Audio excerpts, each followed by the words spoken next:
Boy, I'll tell you what, it is hot. Now, obviously here in Southwest Ohio, it's not as hot as it is in the deep South, or heck, even where I'm quite as hot where I'm from. But like originally, that is in Western North Carolina. But like, still pretty stinking warm. Heat indexes, you know, around 104, 105 today, and that's just Monday, right? So makes dealing with the chickens a lot different. Now, I mean, they're okay, but it does make dealing with them quite different. But first of all, they're just ready to get out. I just mowed the grass and they are ready to get out on it. Come on, kids, let's go. There you go. Come on.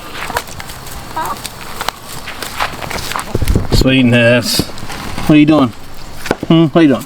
As you can see behind me, they really enjoy this fresh mowed grass. Chickens like short grass, okay? If you're not aware, they like short grass. And it's said, makes sense, but it's said that they like shorter grass as opposed to taller grass because there could be predators lurking in the taller grass and they don't know it, so they're not really comfortable in tall grass. Kind of makes sense. But also, like, if the tall grass is wetter, they hate that. They abhor that. Like, they won't do it. If the grass gets too tall over here, and it's like just rained recently, they won't get in it too much. But if you're not aware, chickens can handle the cold much better than they can handle the heat. I mean, like extreme cold or extreme heat are neither one wonderful, you know. But extreme cold, they can they hunker down and kind of just warm themselves because their body temperature is so warm to start with. It's like 104 to 107 degrees. So they're warm-bodied and they got, you know, the thick layer of fat and feathers and whatnot, so they can handle the heat, the cold. But like the heat, that's a little harder on them because they don't sweat. I mean, we're mammals, you know, mammals sweat, humans sweat, right? Chickens don't. Chickens just simply don't. So they cool themselves by panting, okay? Well, and it makes you kind of worried if you watch your chicken, you see them breathing heavy, their beak open. You think, oh no, what's wrong? They're cooling themselves, okay? But also, that dries them out, right? They're expelling moisture back and forth.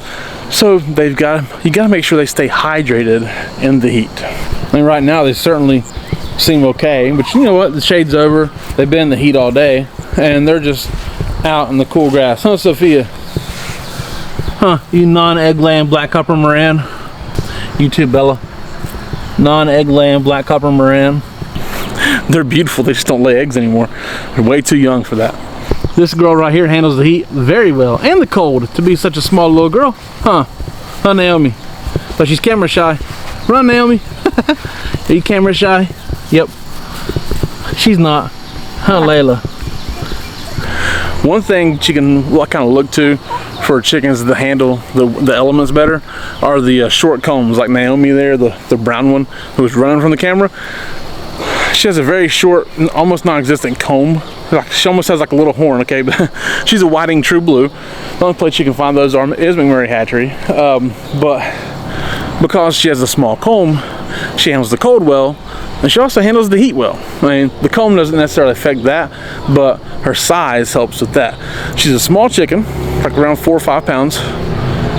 So you think a small chicken wouldn't handle the cold so well, but she does because she has a small comb. She's pretty solid too. But also, her size helps her handle the heat better. Like, so really truly like a whiting true blue, they're good in hot or cold. They handle both really well. Now, we do have one, as you saw Leila jump up there after Naomi. Leila's a whiting true blue with a comb, which is rare. It's just real. You never know what you're gonna get with a whiting true blue. Okay, so she handles the heat really well, but because of her comb, that affects her in the cold. She's a rarity. You don't get that very often, but she's beautiful and unique and crazy, and lays really good eggs, and quite a few of them. So we'll take it. Isn't that right, Leila? Yeah, she's a good one, aren't you, Leila? Look how beautiful she is too. Goodness, beautiful colors. So sometimes that's something you can look for, is like essentially smaller chickens will do better in the heat and larger chickens will do better in the cold.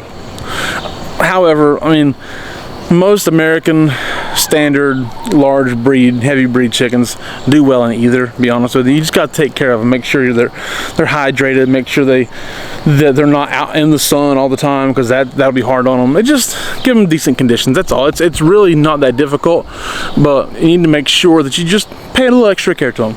Like one thing that we do to make sure that they continue to drink water, and plenty of it, is we come out here like late in the day, in the heat of the day, like we'll say 3 to 4 o'clock, and we'll take ice bricks.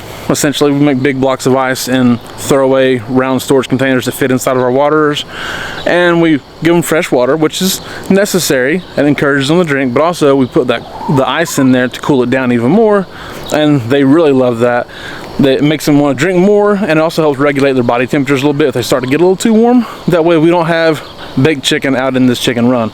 And while they love getting out here and foraging, this is great, makes for great eggs, happy chickens. They're just gloriously happy doing this. It's also really nice when it gets hot outside to give them a nice cold treat. They love watermelon. They actually love peas pretty well. They love any kind of berries and whatnot. But we have some grapes that was left over that we just didn't get to before they started getting a little too soft, and they're nice and cold, and I think they already know they're coming. Angela Kay's got them cut up. Now she did quarter them, okay? You don't want to give them a whole grape. While they could probably break it down and eat it eventually, if they happen to try to take it down whole, that's gonna be a lot, and it might get lodged in their gizzard a little bit. So you want to make sure that you make it a little easier on them to consume. So she quartered them, just cut them up in fours, and they're getting ready to go nuts. Come on, kids. Angela Kay's gonna throw you out some grapes. Look out. Oh no. Leila, you like grapes? Maggie, you like grapes? Look out. They all love grapes. Look at them. Tootie, you like grapes? Oh yeah. They're just having so much fun. And it's nice and cold, and they'll just have a blast eating them. But now Leila does like to take them down whole without really breaking them up with her beak some, and you'll see her start to struggle a little bit like she is, but she'll go back. She doesn't care. Beautiful chickens, eating cold treats, being happy. Now obviously that's not all you can do to help them out. There's other things. People in like the desert Southwest will say get a mister, especially because it's dry heat. I've seen people say it. When I say mister, I don't mean like a man to go in there. I mean the actual mister, spraying a mist, right? But like, I'm not a fan of that one. Just making your chickens wet, to be honest with you. I don't really, it might be okay, that's fine, but it's just, I don't do that. Some people might get a kiddie pool and say their chickens will walk in and cool off their feet. Okay, I get it. Maybe they will. I've not noticed a chicken want to do that necessarily. Ours are okay without that. But if you're getting a really extreme heat, we're talking over 100 degrees for a little bit, maybe you want to try some creative things like that. But ours, just this in the mid 90s with a heat index of around 100 or so, they're okay doing this.